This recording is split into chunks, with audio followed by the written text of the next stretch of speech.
শূন্যে ভাসি রাতের এখনো গুনি, তোমার আমার নৌকা বওয়ার শব্দ এখনো শুনি। শূন্যে ভাসি রাতের এখনো গুনি,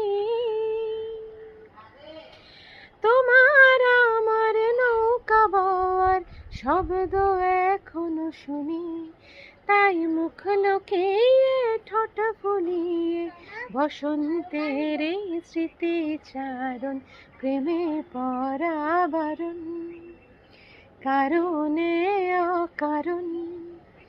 মনে পড়লেও আজকে তোমায় মনে করা বারণ, প্রেমে পড়া বারণ, কারণে অকারণ। ওই মায়া চোখে চোখ রাখলেও ফিরে তাকানো বারণ, প্রেমে পড়া বারণ।